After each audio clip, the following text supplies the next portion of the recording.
or 2 degrees, depending on where you are in Calgary this morning at 8:04. Good morning, everyone. 2 Calgary hospitals preparing for the possibility now of an Ebola incident in our city. Staff at the South Health Campus and the Children's Hospital in Calgary are getting ready just in case. Both hospitals have isolation rooms ready. Alberta health officials say staff in both hospitals are focusing now on intensive care units and the emergency rooms, the logical places someone with Ebola would show up. Staff are doing drills, simulations. Doctors and nurses are practicing recognizing the signs of Ebola as well, and of course what to do if a patient presents with symptoms. A researcher who studies the global spread of infectious disease says Canada's new border screening measures against Ebola are likely useless.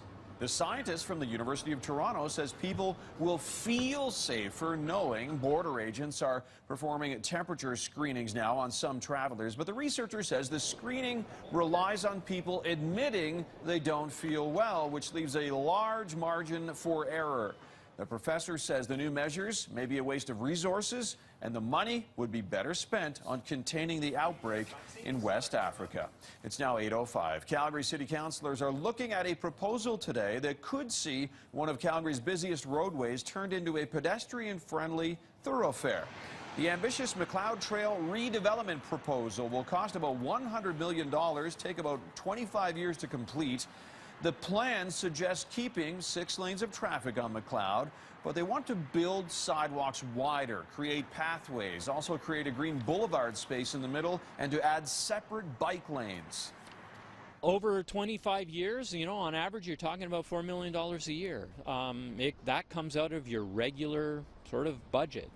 But we also get the opportunity to when we put this in place, a developer comes in, we say, okay, so the sidewalk, rather than being a meter wide, is going to be 3 meters wide. You put that in. So that is how it all will happen.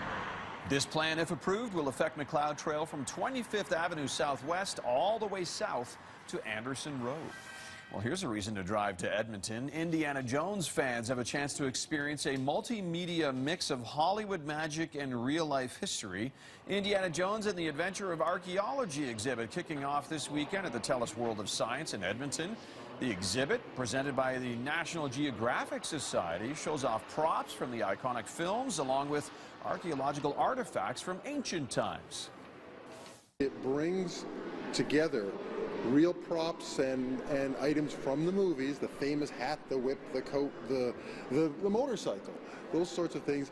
But in addition, along with National Geographic and University of Pennsylvania, there is a collection of extraordinary real archaeological items associated with this. The exhibit runs from tomorrow until April 6th at the TELUS World of Science in Edmonton. Well, everybody's loving Raymond right now. Mason Raymond, that is. The new addition to the Calgary Flames, scoring a hat trick in last night's 5-2 win over the Edmonton Oilers. Yuri Hoodler adding a goal and an assist for the Flames, while Joe Coburn set up 3 goals last night. The Flames continuing their road trip, heading to St. Louis to take on the Blues tomorrow as part of Hockey Night in Canada. Puck drop 5 p.m. All the action tomorrow on Sportsnet 360. Still 3 degrees at the airport. That's your news to 8:07.